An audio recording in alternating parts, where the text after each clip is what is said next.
વેરાવળમાં તાંત્રિક વિધિના નામે ઠગાઈનો પર્દાફાશ થયો છે।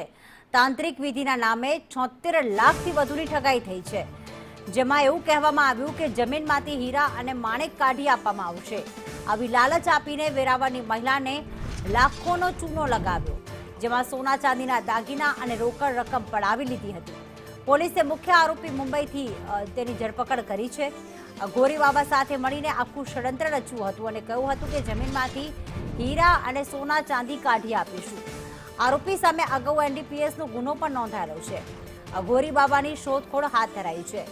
રાકેશ પરબડા ફોનલાઈન પર જોડાઈ ગયા છે। રાકેશ, આ શખ્સ કઈ રીતે આ મહિલાના સંપર્કમાં આવ્યો હતો અને ઘોરી બાબા કોણ છે, શું વિગતો સામે આવી આ ઘટના અંગે?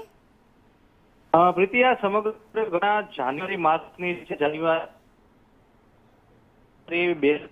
અને જે વેરાવળ